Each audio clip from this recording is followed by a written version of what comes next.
My sister disappeared overseas and left me in charge of her boys.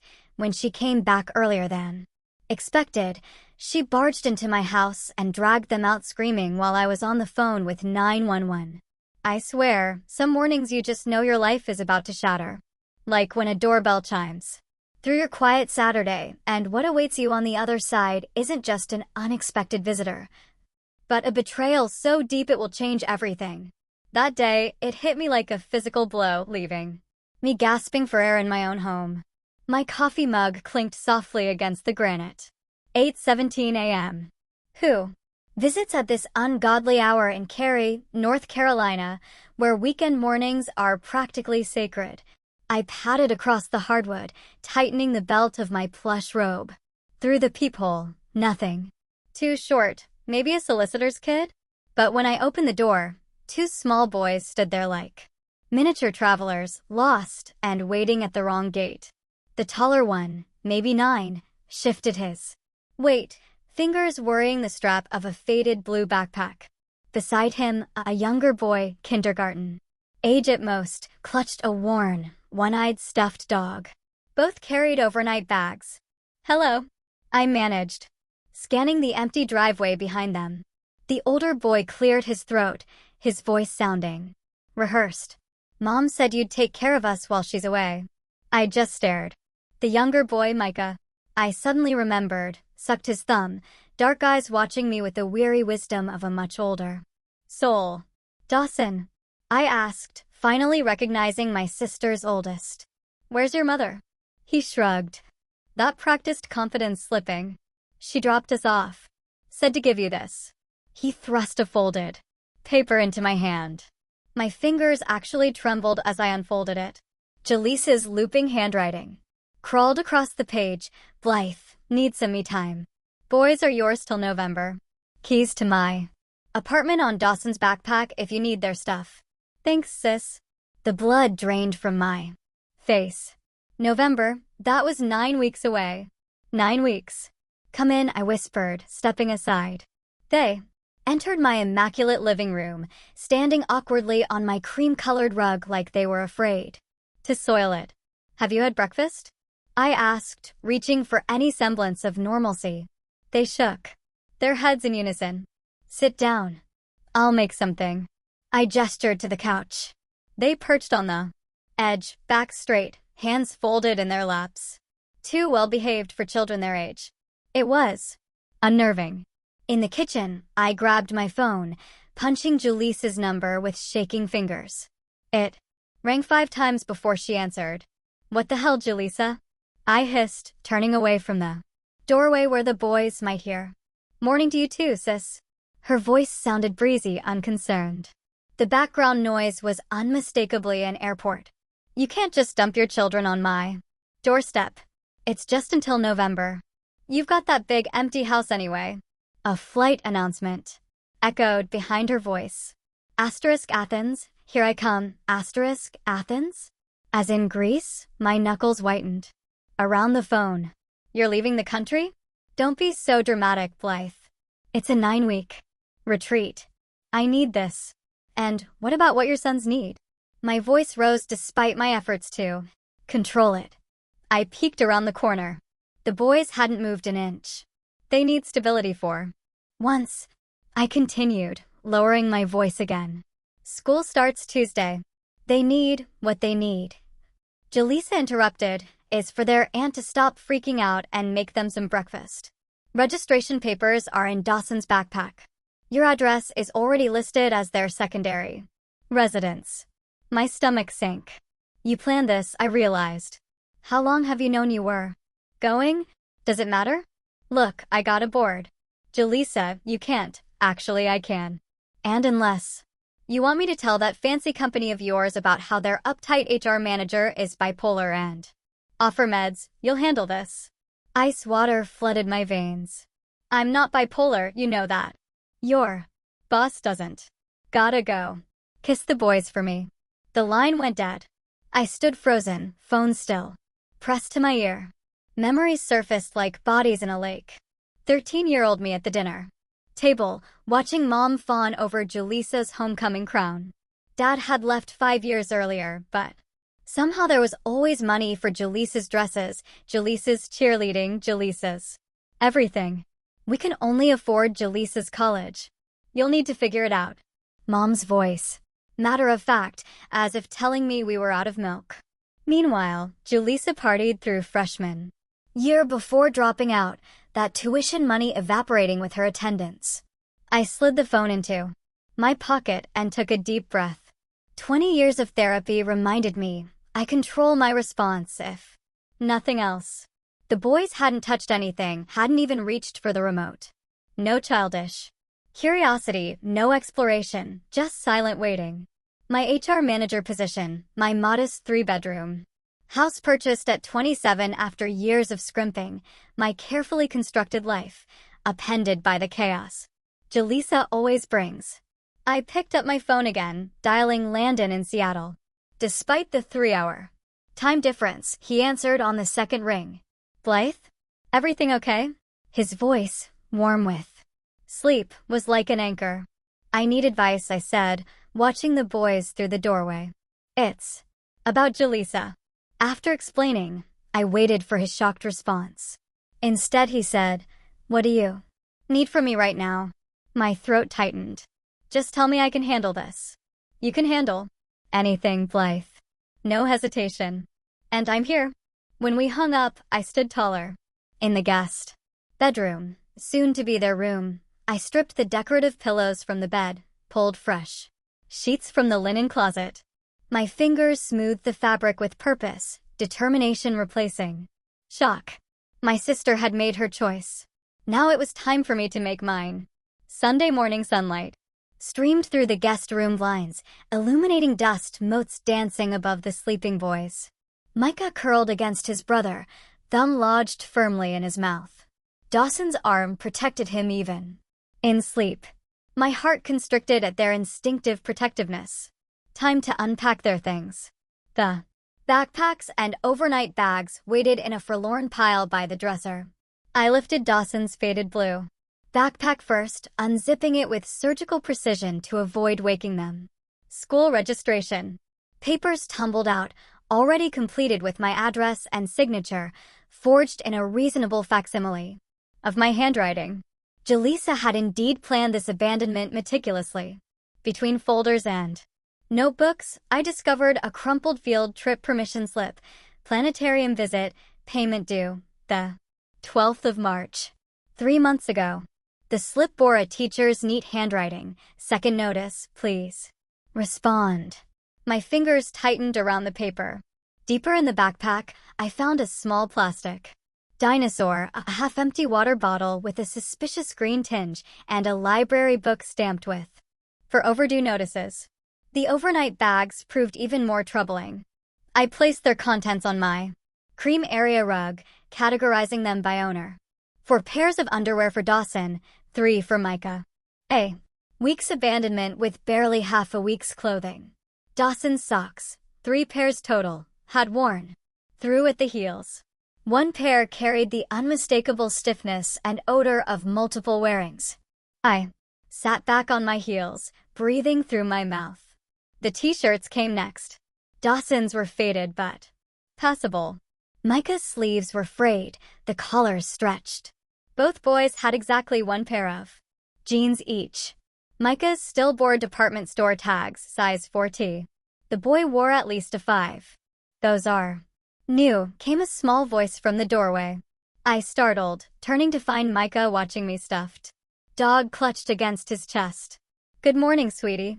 I'm just putting your things away." His dark eyes tracked my hands. "Mommy bought those for my birthday, but she forgot I growed." "When was your birthday, Micah?" "April." He held up 4 fingers, then corrected to 5.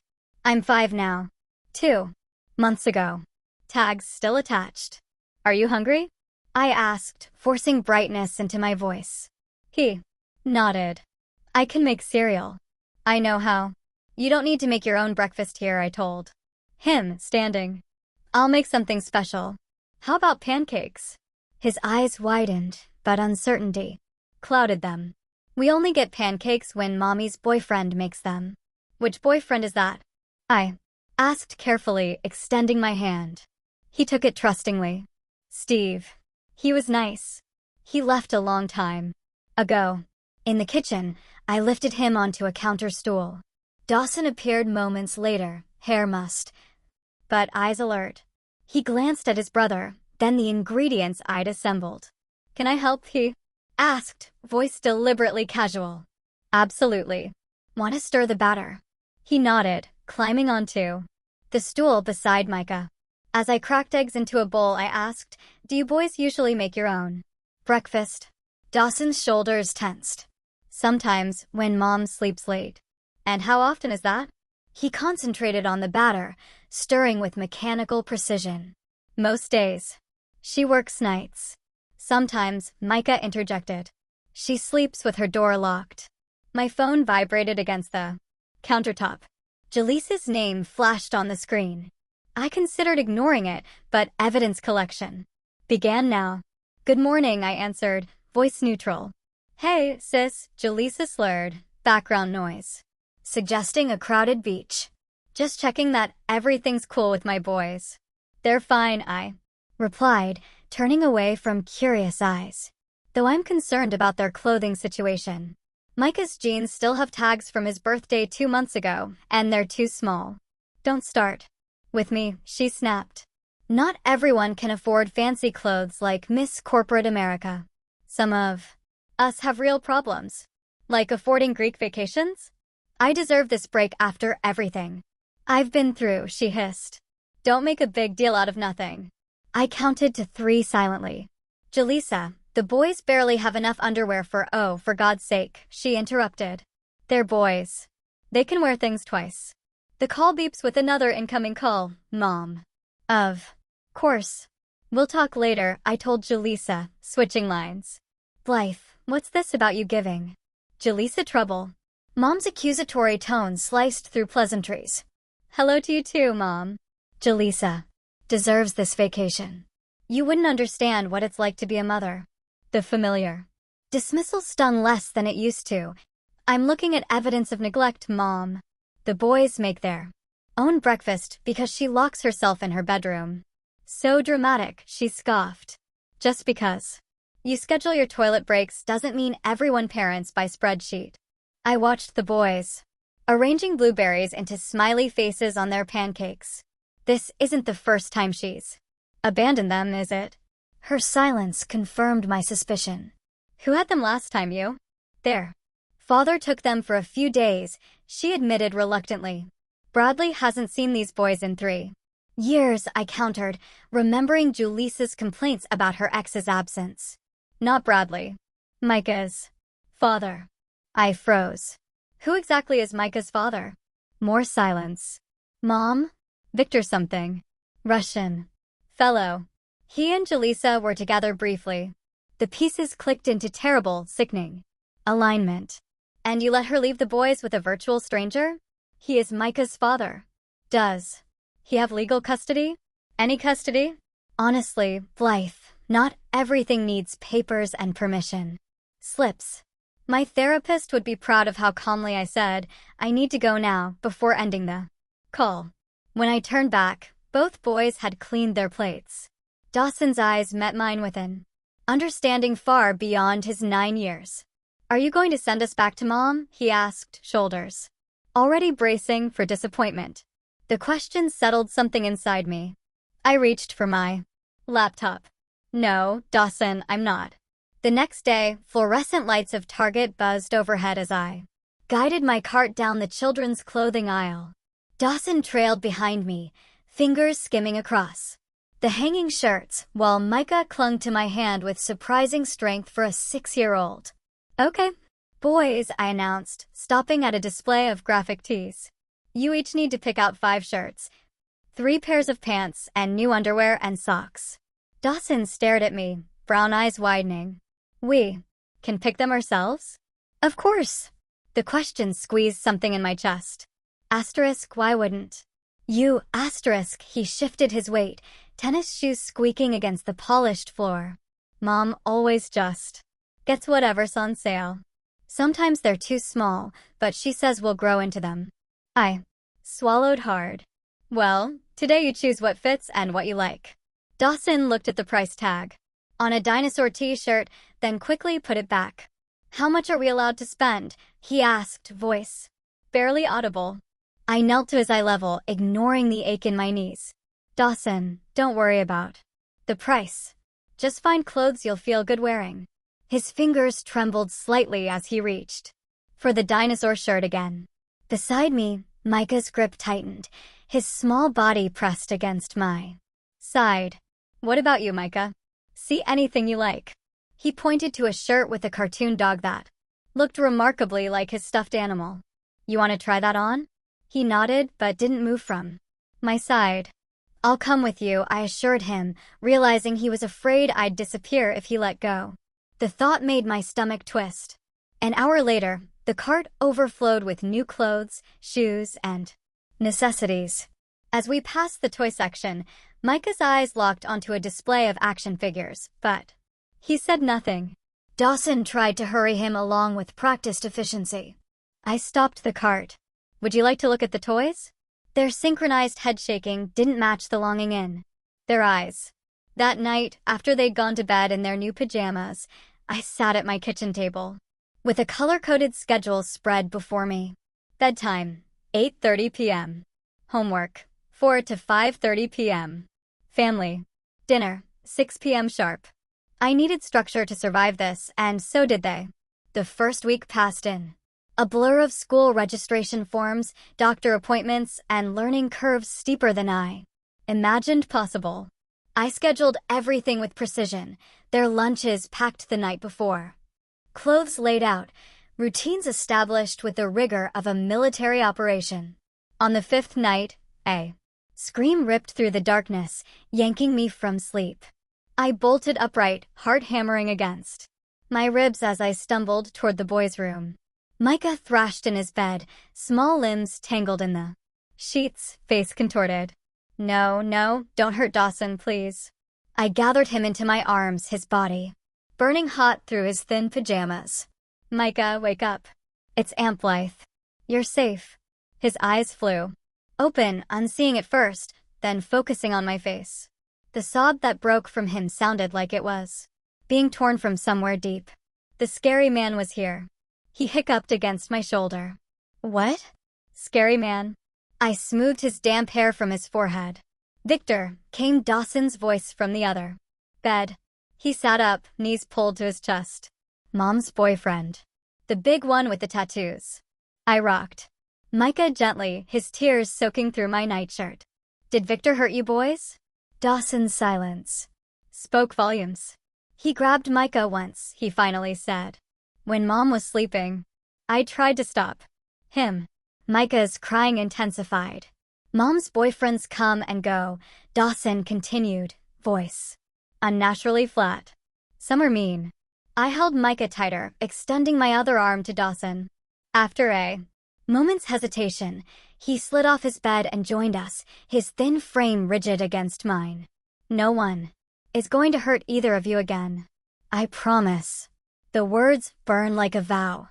Not while I'm here. Later that week, a package arrived. The boys watched with suspicious curiosity as I placed it on the coffee table. This is for both of you, I explained, pushing it toward them. Dawson looked at me, then at the box. Why? Because I thought you might enjoy it. With careful movements, he unwrapped a Nintendo Switch and 2 games. Their expressions transformed, Dawson's controlled mask cracking into genuine surprise, while Micah bounced on his toes. For real? We can play with it. It's yours, I confirmed. Micah's smile was like sunrise breaking through clouds, sudden and transformative. Dawson's came slower, but when it appeared, I realized it was the first real smile I'd seen from him. That night, after they'd fallen asleep mid-game, controllers still in their laps, I carried them one by one to bed. As I tucked the blanket around Dawson, he stirred. Mom says we're the reason she can't find a good man, he mumbled, eyes heavy with sleep. Too much baggage. I froze, my hand on his shoulder. That's not true, Dawson. Not even a little bit. But he'd already drifted back to sleep, unaware of the rage building in my chest or the tears burning behind my eyes. The next day, I called my office and took a personal day, something I'd never done without planning. Weeks in advance. Instead of spreadsheets and HR policies, I found myself sitting across from Miss Winters, Dawson's fourth-grade teacher. "He's actually quite bright," she told me, sliding his assessment across her desk. "But his attendance has been spotty. 27 absences last year. Alone." I made notes in my leather planner, adding another page to the growing documentation. After school, we planted a small vegetable garden in the backyard. Micah giggled as he patted soil around. A tomato seedling, dirt smudged across his cheeks. Dawson measured the space between plants with careful precision, following the instructions on the seed packets to the letter. "Will we still be here when the vegetables grow?" he asked suddenly, patting soil around a bell pepper plant. The question caught me off guard. "Do you want to be?" He shrugged, but his eyes said everything his words didn't. That evening, I called Dr. Morgan, my therapist of 5 years. "I never thought I'd be good with children," I admitted after updating her on our situation. "Maybe because no one ever showed you how," she suggested. "But Blythe, from what you're telling me, those boys are flourishing under your care." The following Monday, I sat in the elegant downtown Raleigh office of Eleanor Walsh, family law attorney, whose reputation and fees were equally intimidating. "You're building a solid case," she said, reviewing my documentation, school records showing spotty attendance, unsigned homework, the medical reports about Micah's untreated asthma. "What are my chances?" I asked, fingers tight around my coffee cup. "Growing stronger by the day," she said, sliding a stack of forms toward me. "But Julissa won't go down without a fight." That night, Landon and I practiced potential custody questions via video call. His face filled my laptop screen, serious and supportive. "Why should you have custody rather than the boy's mother?" he asked, playing the role of a stern judge. I recited my prepared answer, cataloging Julissa's neglect against the stability I offered. "You're doing great," Landon assured me. "Just remember to breathe." On the 10th morning, I was pouring cereal for the boys when violent pounding shook the front door. The sound reverberated through the house like thunder. Micah dropped his spoon, milk splashing across the table. Dawson went completely still, his face draining of color. "It's Mom," he whispered. "She's back." The pounding came again, harder this time, accompanied by a woman's shrill voice. "Blythe, open this goddamn door right now." I reached for my robe, fingers fumbling with the belt as another round of thunderous blows rattled the hinges. Through the bedroom window, I glimpsed a black SUV parked at an angle across my driveway, driver's door hanging open. "Coming," I called, voice thin in the morning. Quiet. The hallway stretched before me. I paused at the boys' room, confirming they were still asleep, Micah clutching his one-eyed stuffed dog, Dawson sprawled with one arm hanging off the mattress. The peephole revealed 3 figures on my porch. My stomach plummeted. Julissa stood front and center, hair wild, mascara smudged beneath bloodshot eyes. Mother hovered behind her, arms crossed, mouth pinched. Beside them towered a broad-shouldered man with close-cropped blonde hair, his massive frame dwarfing my sister. I unlocked the door but kept the chain fastened, opening it a crack. "What are you doing here?" "Open the damn door, Blythe." Jaleesa's words slurred slightly. "We're taking the boys. It's not even been 2 weeks. You said November." The man stepped forward, shoulder pressing against the door. "Open now." His accent was thick, Eastern European, his eyes lacking any warmth or hesitation. "The boys are sleeping. We can talk about this later." After the door exploded inward, wood splintered as the chain tore free from the frame. The impact threw me backward against the bookshelf. Pain bloomed across my shoulder as the corner dug into muscle and bone. Books tumbled, photo frames crashed to the floor. I cried out, sliding down the shelf to my knees. "Get the boys, Victor, now." Jaleesa's voice rose to a shrill command. The man, Victor, bounded past me, taking the stairs 2 at a time. Heavy footsteps thundered overhead. My mother stood in the doorway, refusing to meet my eyes. How could you? I gasped, struggling to stand. They were abandoned. I have documentation. She made a mistake, Mother answered flatly. They belong with their mother. A high-pitched scream pierced the air, followed by a crash and Dawson's voice. Get away. Leave us alone.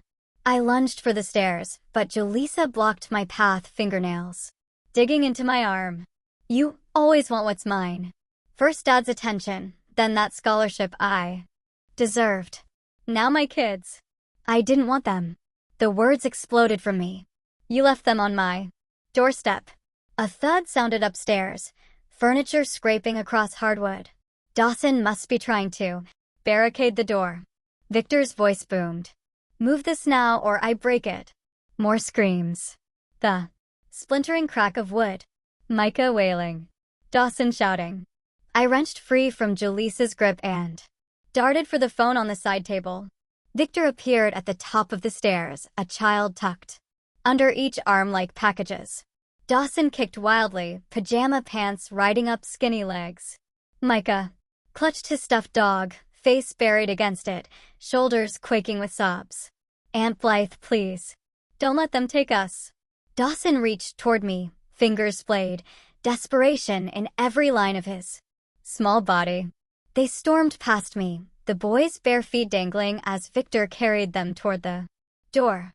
Neither had shoes, coats, or even a change of clothes. Put them down. I snatched my phone, fingers already dialing 911.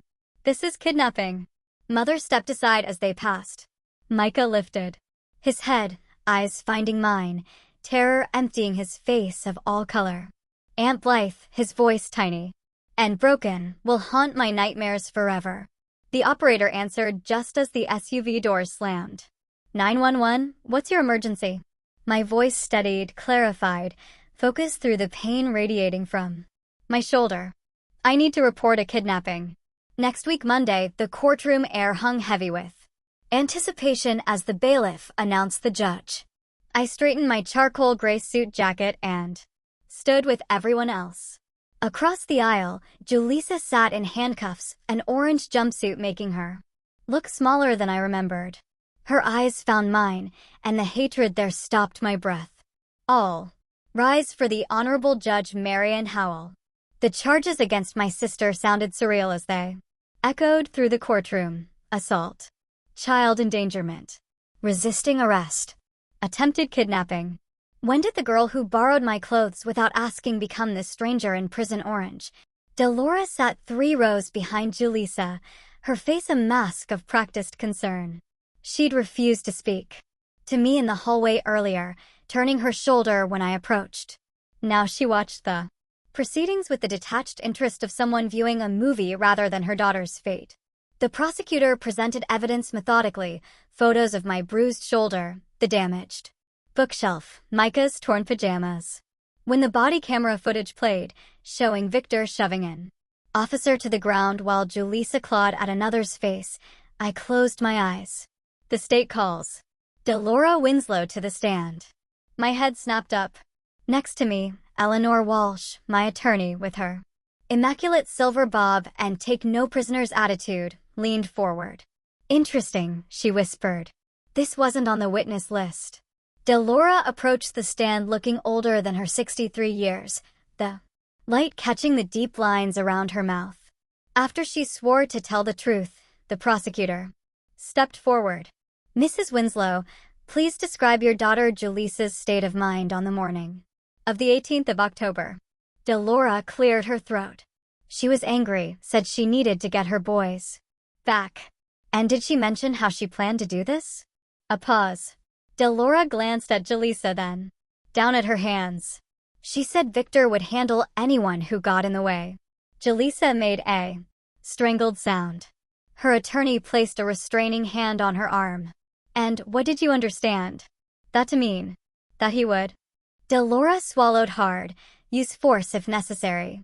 The testimony continued, each word driving another nail into Jaleesa's case.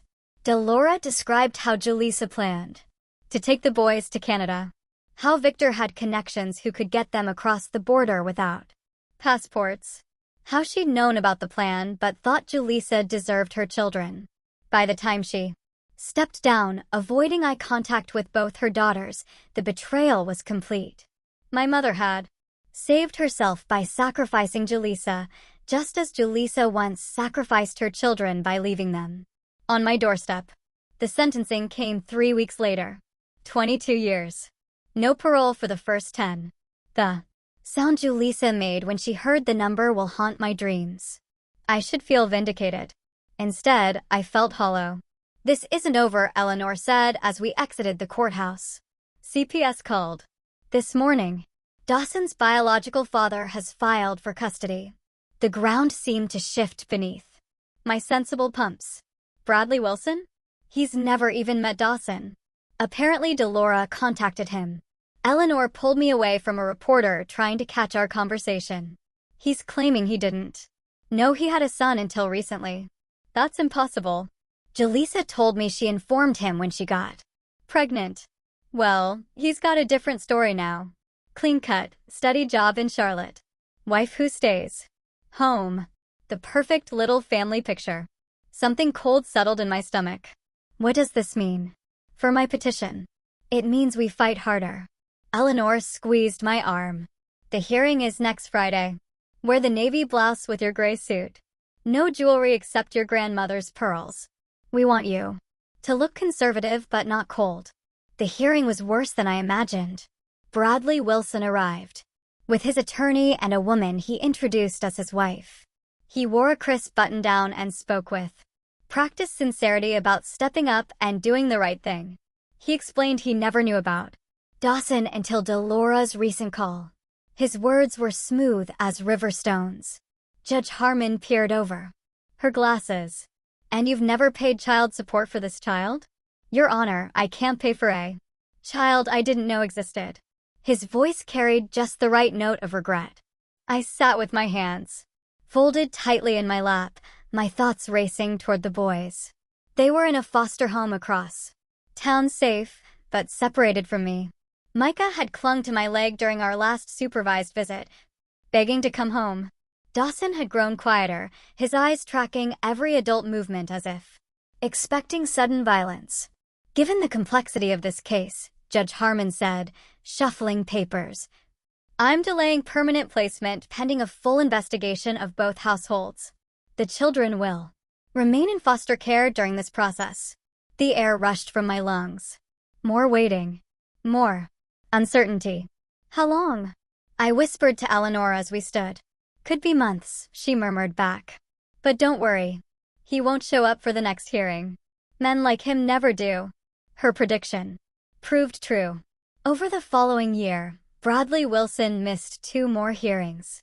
My apartment walls gradually filled with the boys' artwork from our weekly visits. I brought books, games, and homemade cookies to the sterile CPS visitation room. I documented every interaction, every conversation, building my case day by patient day. When Landon surprised me by flying in from Seattle for the 4th hearing, I almost collapsed with relief at the sight of him waiting outside the courthouse. His familiar arms around me felt like the first safe harbor I'd found in months. "I couldn't let you face this alone again," he said against my hair. Inside, Judge Harmon noted Bradley Wilson's absence. With a disapproving frown, Eleanor presented our complete evidence: my stable home, income, relationship with the boys, consistent visitation record. The judge reviewed the thick case file. Glasses perched on her nose. The courtroom fell silent. "Full legal custody is granted to Blythe Winslow, effective immediately." The words didn't register at first. Then Landon squeezed my hand. And I realized we won. The boys were coming home. On the coming home day, morning light filtered through blue curtains I'd hung last weekend, constellations for Dawson, dinosaurs for Micah. The guest room transformed over months of waiting from bland beige to vibrant proof of my determination. A room ready for permanent residence. My hands shook as I smoothed the quilts one final time.